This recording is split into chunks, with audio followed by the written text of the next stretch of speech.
Vô. Chiều ta đánh ngay đó. Hai cái cầu. Hay là hai cái cầu đi. Quá. Em đi thầy đây.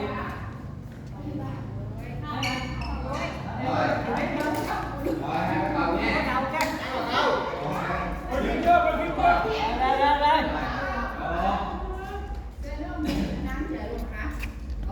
Chặn hay quá thôi. Hai giao luôn hai cái cầu. Ghê ta. Tôi Long tên thằng đấy.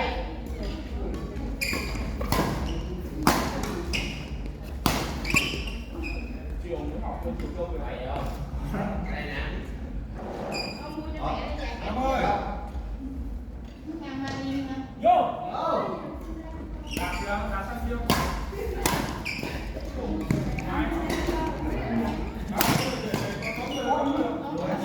Ôi giờ đạp cái ở bánh Hai cái bo đi. Đặt cái đi cho. Rồi con hai cái bo kìa. Thôi, cái bo mang luôn đi.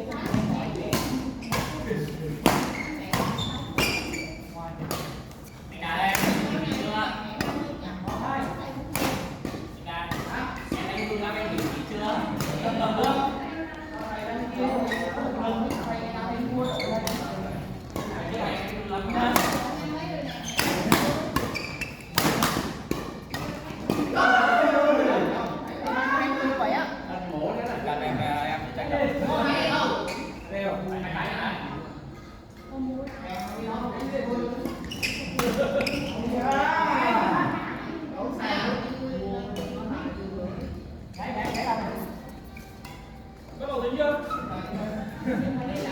Có hai.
Mày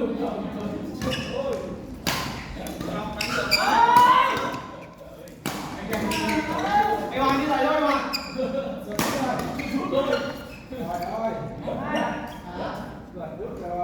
Thì ăn trên là rồi rút. Đây rồi rút chứ không ăn thì đâu có rút. chưa ăn là nó có hút cứ ăn là Một đều rút gì hết. đâu ba hai màu nào hết là Đây là đạp mũi. đó không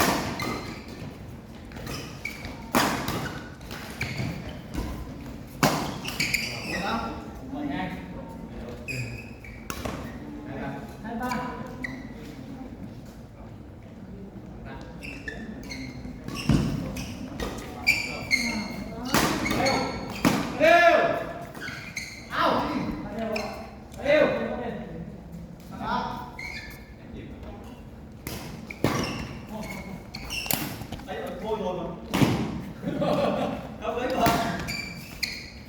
Mày sao đấy?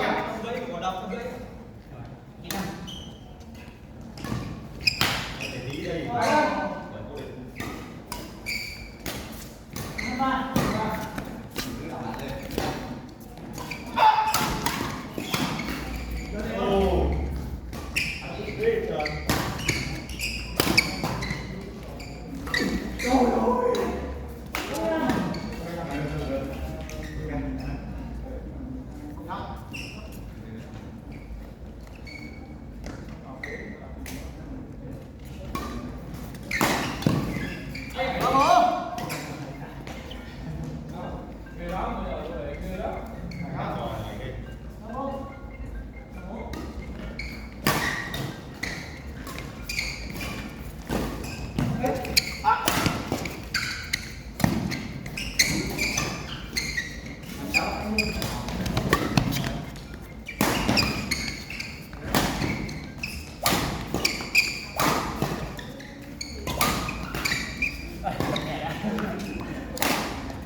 Tắm đi. Tắm hồn.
Đứng chạm phía bên phía.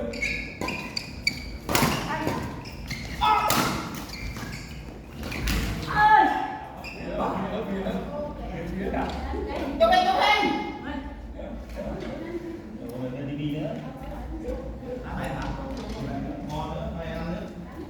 Đánh cậu nó đi luôn.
Bớt không? Bảo Không có Long kia kìa. kìa. Bảo Long vào đây tiếp Sao luôn. con? Bảo Long anh chú ơi. Thầy đánh đây. Em chụp cho thầy.